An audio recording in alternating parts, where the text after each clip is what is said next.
Hey y'all, welcome back to Blunt Blowin Mama podcast. And I am joined by a super special guest. We actually know each other, but that's not the point. I really want to chat about what's it like growing up with a parent who smokes weed.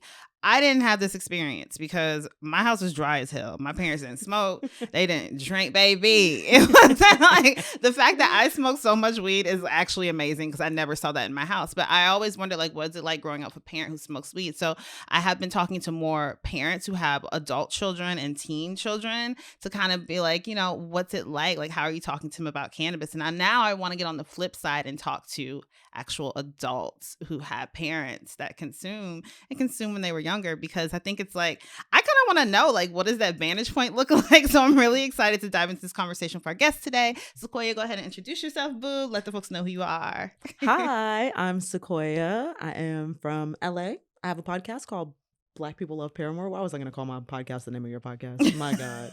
Called Black People Love Paramore, where every episode we dive into one topic that large groups of Black people are interested in that mainstream media does not necessarily associate with Black people.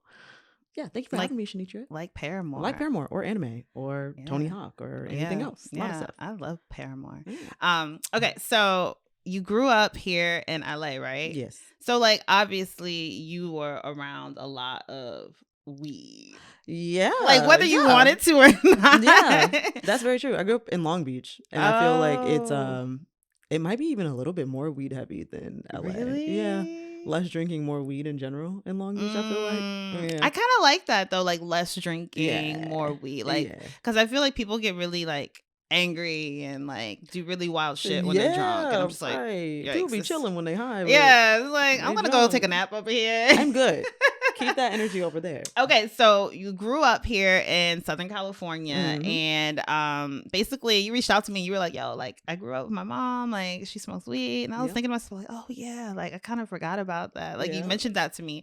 And it made me start thinking, what is it like growing up with a parent that smokes weed and now you're an adult? How does that frame your views on the plant? So what was that like for you growing up as a kid with a parent who smokes weed? And do you have any profound memories from growing up and your mom smoking? I do. I feel like it framed the way that I think about weed in two distinct ways. Okay. One, it very much desensitized me to weed overall. I understood the importance or kind of the lack of importance of weed. I was like, my mom smokes and it doesn't have that big of an effect on me or anything of that sort. So it kind of took away the D.A.R.E of it all. Remember D.A.R E was the program that came to the school. How were you navigating D.A.R E programming coming home? Oh my God. I remember D.A.R E would come and be like, weed is a gateway drug. If you do weed, then you're also going to do heroin and meth and whatever. Yikes. Meanwhile, mom's is rolled up in the bedroom. And I'm like, that's not true. It's just not true. I've never seen my mom do heroin. My mom's never done any. It's just not true. Y'all are being dramatic. Y'all are scaring kids. Yeah. And so it informed it in that way. But then my mom also had a lot of shame around her weed consumption and her smoking. She felt like it was something that she should not have been doing or something that was bad or a poor decision. And so it made me feel bad for her that she held that understanding of it, because just from watching on the outside, I'm like, it low-key makes you behave better. I'm like, my mom has no patience at all. And the weed definitely helped with that and helped with just hyperactivity. She was diagnosed with ADHD, just lots of things it helped with. It was a visible difference to me. And so it was sad to me that she could not reap the benefits of the physical difference of weed without the shame that she felt attached to it. I mean, but this was a different time. This is 20 plus years ago or so. So the conversation around cannabis, people weren't even calling it cannabis. They were calling it pot, reefer, marijuana. Right. And it wasn't the same. People weren't talking about it. Especially if you were a mom, especially if you were just a Black person with a job that you're trying to keep. Right. You weren't walking around here I smoke weed. No, it very much was not the vibe. My cousin told my mom she smoked dope. Which traumatized my mom. My mom was like, a dope head. Oh no. And I was like, no, Mom, no. But I love that you were able to see Yeah. that, like, the Yeah. difference, which I feel like sometimes when I smoke weed or like when I just have an edible or something, I be thinking in my head, like, nobody can notice the difference. But I feel like, dang, like, man, I was about to like go ham and like really curse somebody out. And like now I'm chilling. Now I'm good. I can handle this situation with a clear head and a Right. level head. But like, I don't be thinking in my head that people are seeing that. But like to hear that even as like a child, your perception was like, yo, like, don't stop doing it. Whatever you doing. And like, because my mom felt shame around weed and stuff, she often would stop. So she would go for stints that she did not smoke, like months at a time. And I would be like, please go find some. Please, babe. Did you ever tell her, like, mom, you need to go? Like, I think I'm sure. My mom smoked a majority of my life, probably from like 3 to, you know, when I got out of the house. And I'm sure at some point I was like, girl, like, what are we doing here? Like, yeah, please, come on. We're going to have to find some weed or something. Like, do you need me to go? Right, you need me to go to the man and get it. This is before, you know, dispensaries and all that was What like, is what it is. Right, I'm like, you need me to go hit him up and see what's good because... Jesus, mom. Not the daughter making a run for mama. Oh. Like, actually, I can go. Right. She would never let me do that. But I was happy to do it. Should she wanted me to do it, I was going to do it. That's love. That's love. Yeah. Okay, so what were the conversations like? Because you're saying that she had like a lot of shame in regards to it. So like, what were those conversations like in regards to her use? Like, did she ever address it to you directly? Like, hey, you know, I do this. Yeah. Just to give you a heads up, or did you ask her? Do you remember? And she was just like, "I'll keep it a buck with you." I think it was just always. It was really normalized. Like it was like it was never like a hidden thing or like something that was taboo. I understood the shame when I was a little bit older, but because she started when I was like 3 or something, it was always just part of the home routine. Like it was not a big deal. There was weed, you know, mostly in her room. It was like it's not a big deal. Most of the times if conversation arose, it was because one of my friends was coming over or something of that sort. And so my mom wanted to adequately prepare to make sure that, you know, nobody's kid was aware or came home smelling weird or anything of that sort. Can you imagine going to a friend's house as a kid and coming back smelling like weed? They'd be like, wait, whose house did you go to? Like, I'm sorry, what? And, you know, like, I grew up around predominantly white people. And so I was one of the very few black people that they interacted with. My mom was like, I'm not trying to be the black mom with the smoking weed and all that. And I just didn't see the importance of it personally. Right. But that's where primarily the conversation came up with like putting a towel under the door when my friends came or something of the sort. Or just being like, I don't really feel like doing that today. Like, your friend can't come today. And I'm like, I understand. Dang, that's real. Yeah. And that kind of makes me think about, like, when my kids, like, have people come on. Like, we rarely have, because of the pandemic and everything, we haven't had people coming over that much anymore. Yeah. But I do remember earlier this year, my daughter had, like, one of her friends, she begged. She was like, can she please come over? And it's like this little white girl. And I'm just like, oh, fuck. I'm going to go to jail. She's old enough to have friends come over and beg now. She's old enough to have friends come over now. Wow, that's crazy. And so her friend came over without her mom because there's levels to like your kids playing with friends. Like when they're little, the friends always come with the parent. Yeah. And then eventually the kids are like, bye, mom. Bye. And then it's just the kid. And it's just like, this little white girl is in my house. Right. Hide the weed.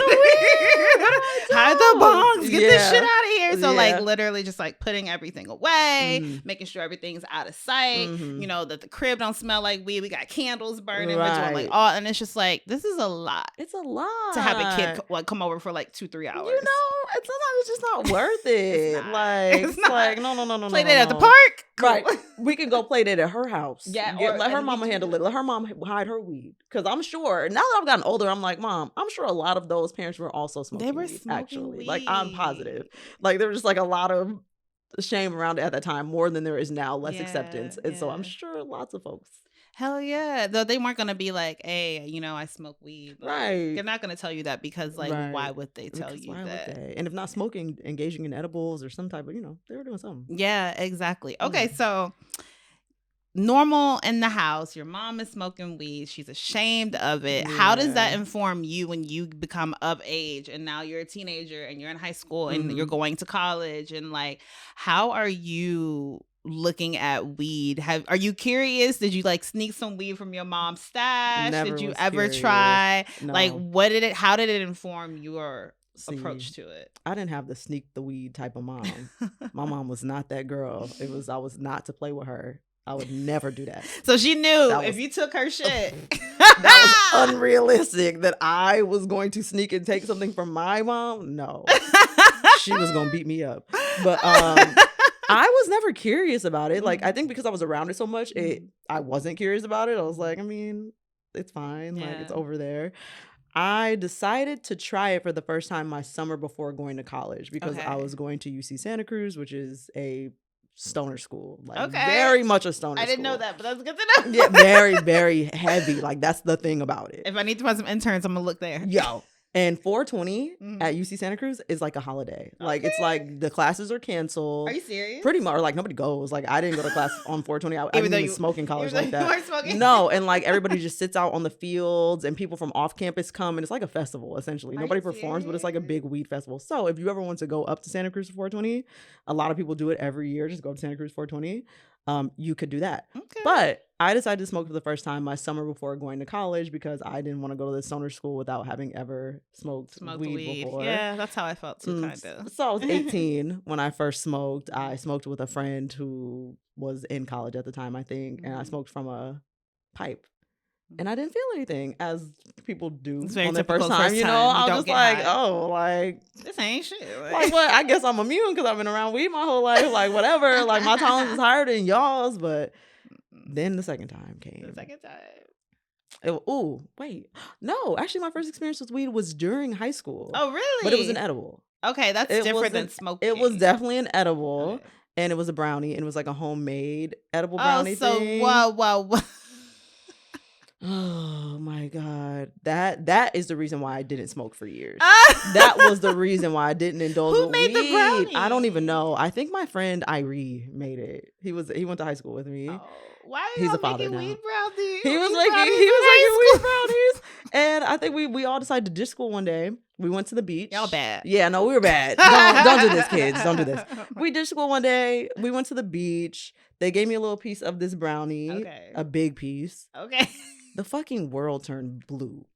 The world turned blue to me. I was moving slow as hell. The world turned blue. I was paranoid as hell.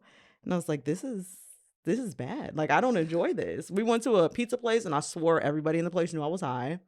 And I was like, no, they all know. Like, you guys, I want to leave. Like, can I go? It was so bad. My mom didn't know. I went home and was just eating chips like straight out the big family bag, like whatever, expecting her to notice. She didn't notice. And I was like, thank God. I think she knew. She might have.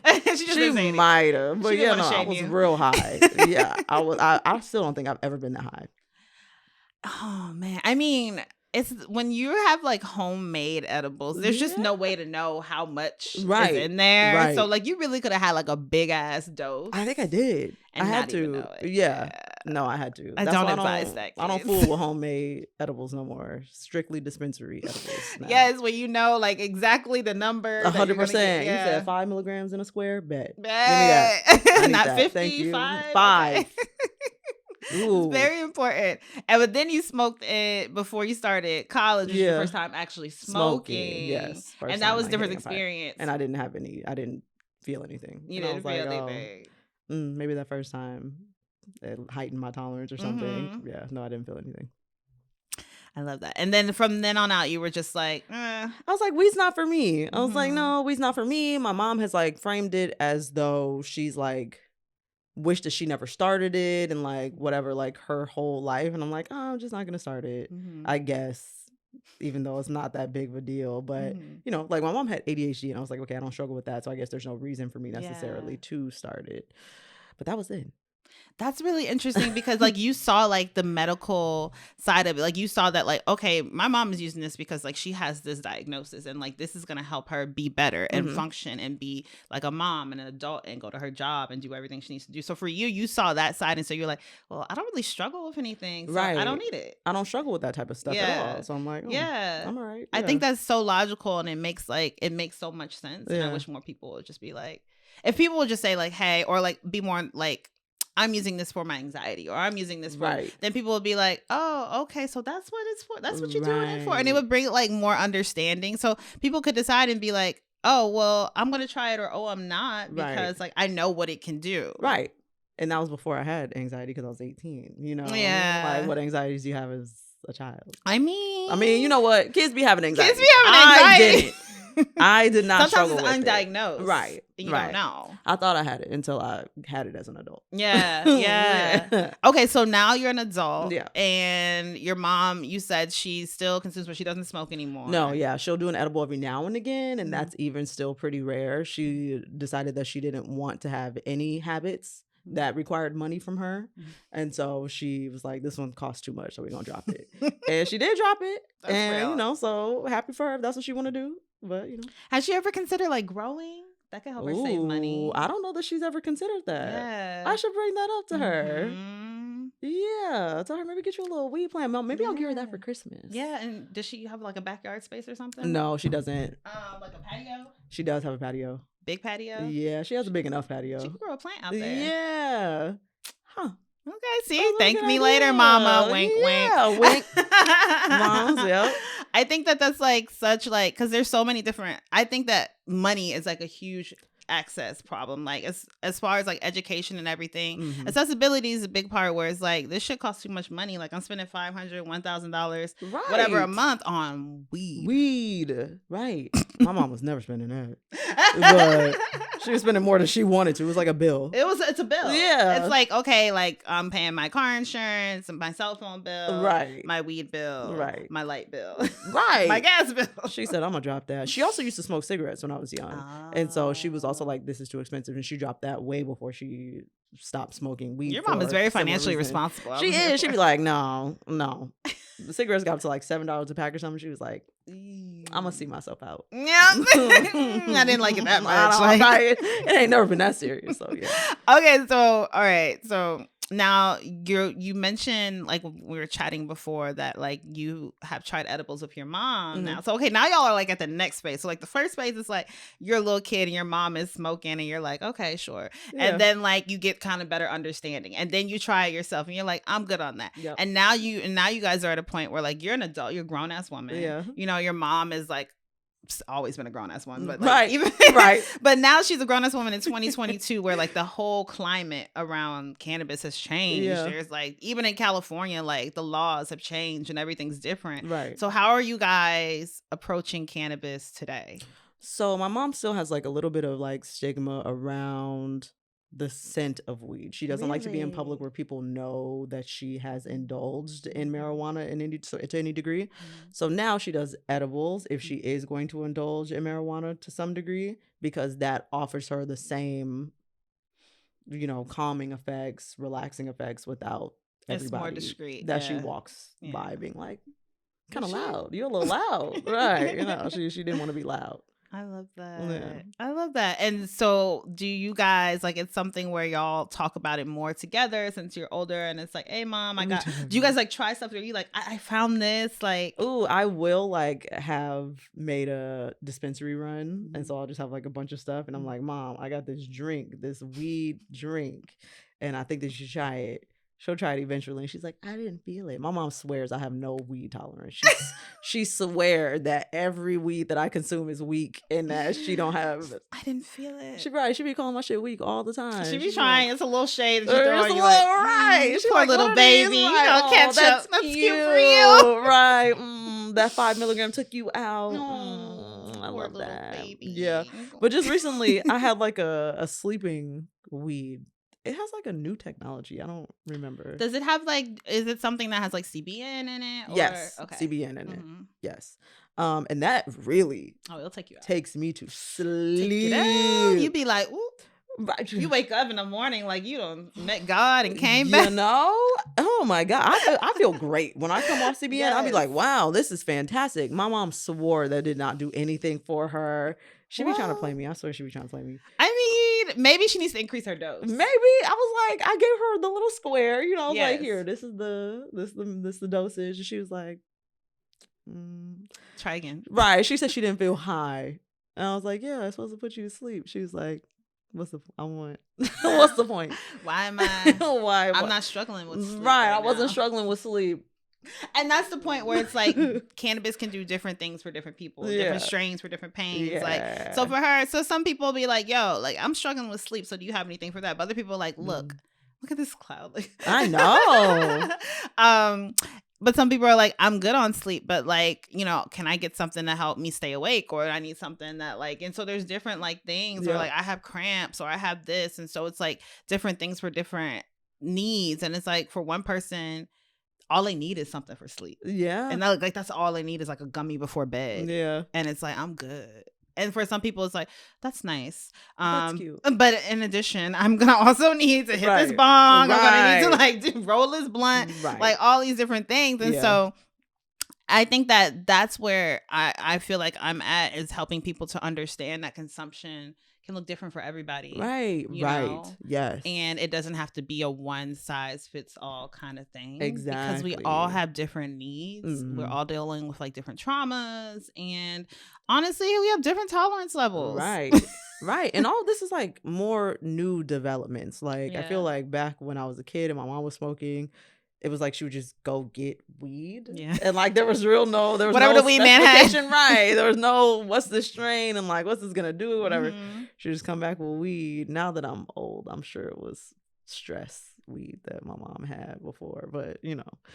Yeah. She was probably going, I mean, I just wish, like, hearing you say that about your mom, I'm like, dang, your mom was probably never like yelling at you or anything. Like, my mom was stressed. Oh, my mom was yelling at me. The weed can only do so much. You know, like, your personality is your personality. My mom did not have patience. That's true. My mom was frustrated easily, very, very loving, very extremely loving. And so the weed just kind of brought that out and mitigated the other ones, but it did not take them away.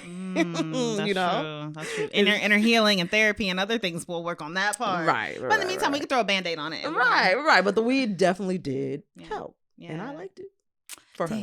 Dang.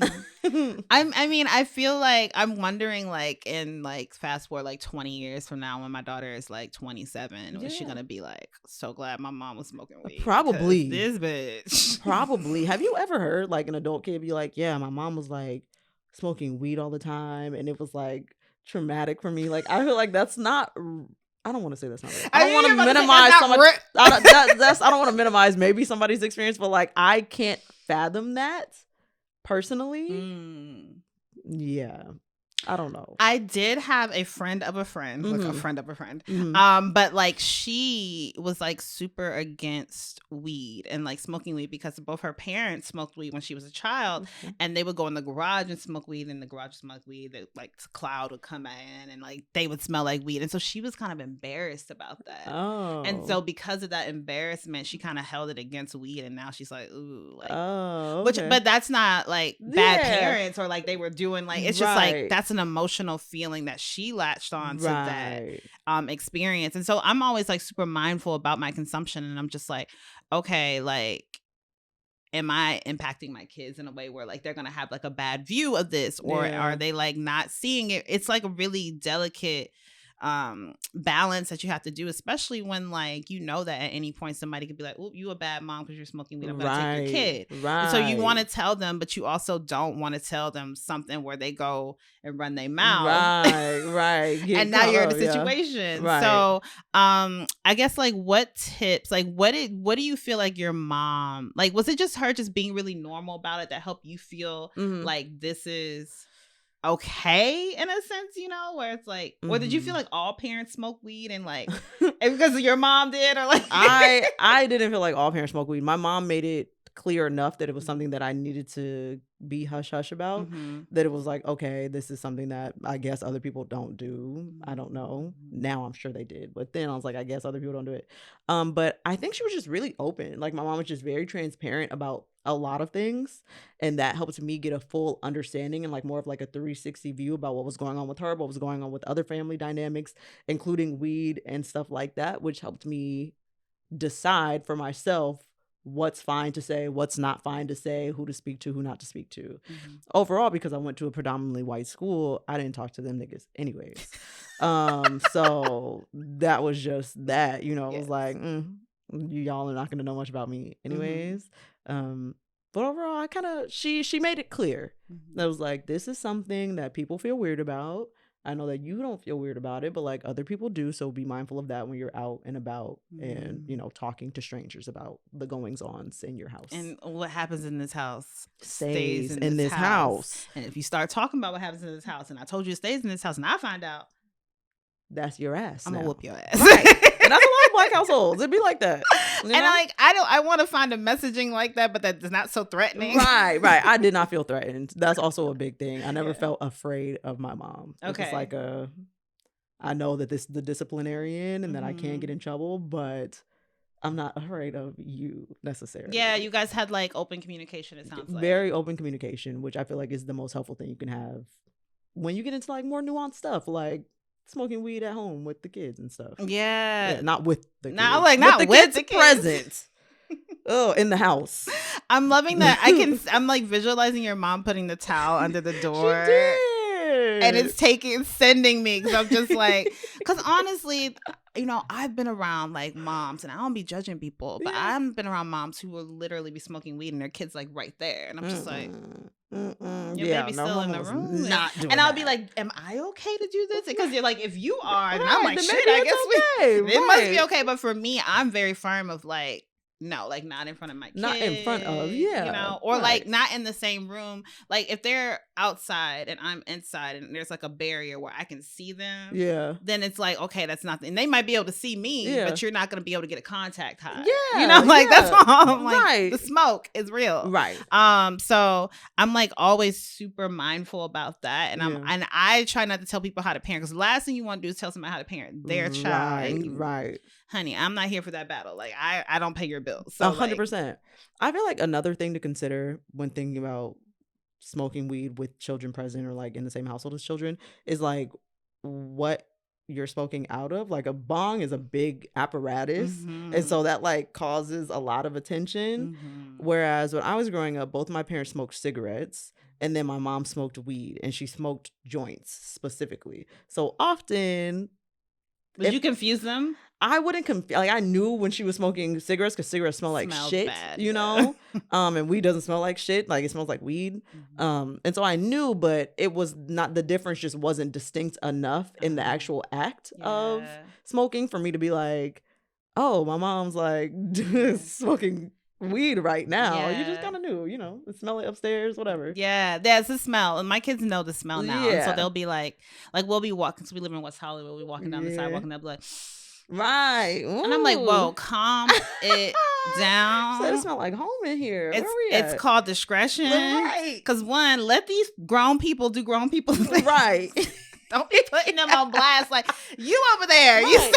Right. What strain is that? Are you smoking? Right. And they'd be like, this little 3-year-old better get up out of my Right. Get out my business. So like being like that, but I'm still trying to navigate it, because like I don't want to lie to them and make it seem like a bad thing. Right. And I also do find it kind of funny when they like be like, Yeah. like we were in New York and we had a rental car, and we didn't smoke in the rental because like, you know, you don't want fees. Yeah. But like we did smoke. I did smoke like a big ass joint, and then I got in the car, and I guess I had the smell all over me, and it got in the car. Yeah. So then like that night this was like in the day, that night the kids got in the car, and they were like, you guys have been smoking in the car? That was my daughter. I was like, sis, first of all, Enough. Right. are you the rental car? Look at me like messing up my face. Are you the rental car company? Right.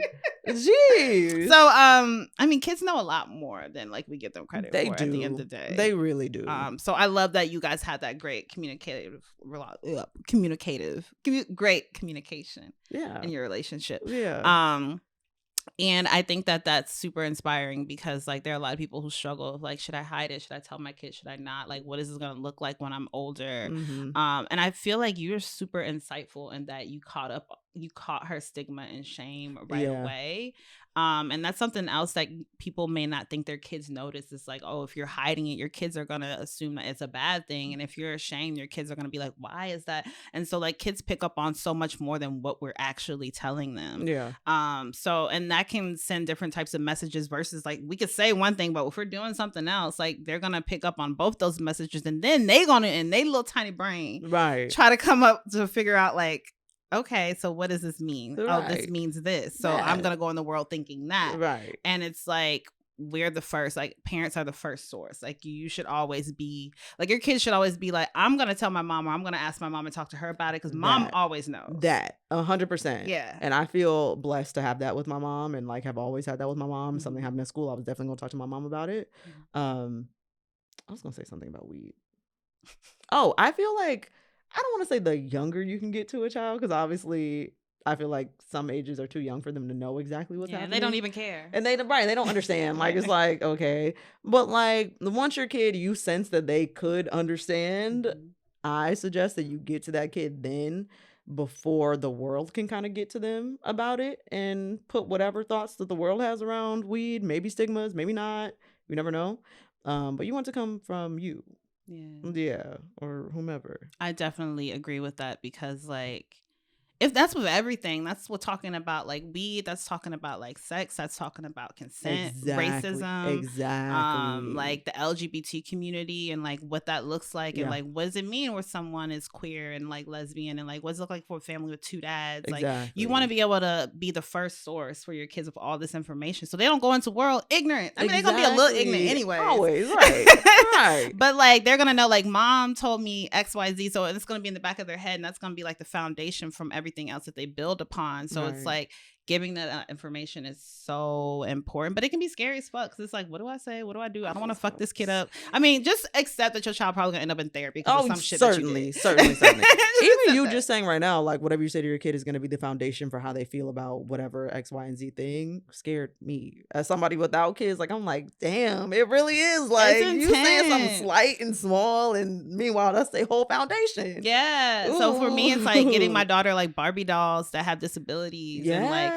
different stuff like that, so they can see. And like there's this show we really like, and one of the main characters is in a wheelchair. My daughter was like, mommy, why is she in a wheelchair? Like, mama, why is she in a wheelchair? And I'm thinking to myself, oh shit, like she doesn't know, like she's never seen someone in a wheelchair before. Something for me that's super simple. And it's like, if I don't explain this to her and help her approach it with love and see, you know, the person for who they are, and like she could go out in this world, these bully kids could be doing XYZ, and then she's gonna kind of download that and think that that's how you approach people with disabilities. And it's like, no, like, and so I'd be like, oh, you know, some people get around via wheelchair because they need to, like, that's their form of transportation, because they may have different ailments or things that happen to their bodies. And so they need that to help them. And she was like, oh, okay. Like, it was just that simple. And I was like, I did it. Yes. That's all. It's so much easier to learn than it is to unlearn too. So like, it's better to get to your kid about weed, or, you know, maybe looking at somebody on television with a wheelchair, than it is to have their first experience be an active one. You know, like you kind of just want to like nip it like a little bit. Yeah. Like with my kids, like the conversation's been happening since they were little. Like my son is 3, but he's probably known about weed since like, I don't know, 1, or like whenever he could actually, my daughter, like, but I feel like 3 is the age when they get the awareness. And they start looking around and they're actually able to ask questions. Or like, if they can't ask you yet, better believe at year 4, the questions are going to start coming. So like just being very open. And for us, like my sister got me a waffle maker that has the cannabis leaf on it. And so like I'll make waffles for the kids that have the cannabis leaf on it. It's not infused or anything. It's just literally like an imprint on the waffle. And they'll be like, what? The first time they're like, what's that? I was like, oh, that's the cannabis leaf. They were like, cannabis. I was like, yeah. And it's like those little ways of just building it in that I always recommend, because it doesn't have to be some intense conversation. It can really just be like, I have this faux plant in our apartment that is a cannabis plant and it's not real. And for them, they're like, that's a plant. I'm like, that is a plant. It's a cannabis plant. And so just like bringing it in bit by bit before, and then they'll see like an actual nug. I'll be like, this is a nug. Like, this is what it looks like. You can smell it. Look at me. You can smell it. And definitely making sure that like the kids are just aware. Like, I'm not hiding it from them. And I'm making it normal, like super basic. This is breakfast. Just normalized. Exactly. 100. I think that's the most critical component of it all, is just normalizing it to your kid. Because the more they sense that it's something like weird or icky or like scary, then it's like a whole different unlearning situation that you have to do. And you don't want to have to go through that, because that's even harder than just have the conversation. Just talk to your kids about weed. Kids are smart. They're really fucking smart. I know I was smart as shit. So. Me too. You know, can confirm. Was smart as shit. Yeah, she knew. I knew the deal. I arrived. Okay, so I really love this conversation with Thank you you for and having chatting. me. Thank you for talking about this, because now I'm Yeah. thinking like, dang, okay, I gotta really make sure because they watching me. Like, Yeah, they do. I'm Yeah, I'm they like should be knowing. processing everything you said because Yeah. it's super important to know. Thank you for joining. Very us. ideal. What's next for you? How can people reach you? Next, you can listen to my podcast. Yes. The next episode I'll be releasing is about colloquialisms, idioms, and phrases. Black people loving those things. We have a lot of those. You know, I have Travell Anderson and Jared Hill on that episode. It was fantastic from Fanti Podcast. It was a fantastic episode to record. So excited for y'all to hear it. Y'all can find me there. You can find me on social media at Sequoia B Holmes across all social media platforms. And you can follow my podcast at BPLP Pod across all platforms. Yay. Thank you so much for joining us. This has been such a dope conversation. Thank you for having me. I think it's really important to hear like every side of like this cannabis conversation, because that's the only way we're going to normalize it and make it something that like isn't seen as like a dirty little secret that you can't tell people, because it's so fucking normal. And you turned out okay. I turned out great. I like to think that turned out fantastic. Thank you. You know what I'm saying? You had a great relationship with your mama. Like a fantastic relationship with my I mom, aspire. You know, I want to be like your mama. Yeah, no, she's my great. daughter. She is great. When I grow up. So that sounds very, I'm like hoping I fast forward in the future and my daughter is like, my mom was like so great. Truly. Great. Yep. So thank you so much for joining, you guys. If you want to follow Sequoia, definitely follow her on all the things. Definitely check out her podcast. It's streaming everywhere you can listen to podcasts, Everywhere right? you can listen to podcasts. Everywhere you can listen to podcasts. Definitely go to bluntblowinmama.com and you can read more about Sequoia on our episode notes. You can also follow Blunt Blowin Mama on Instagram. Join Mama Stash membership if you're looking for ladies with like-minded interest in cannabis. Also, check out all of my workshops. I have a breastfeeding and cannabis workshop, a how to talk to your kids and teens about cannabis workshop, along with a sex and cannabis workshop, and a pregnancy and cannabis workshop, breastfeeding. I'm covering all the things because like people need these resources. So go to bluntblowinmama.com to access all those things. And moms who smoke weed are not bad moms. No, like truly, my mom has always been fantastic mother. Truly. I love that. Yeah. All right, you guys. Bye. Bye.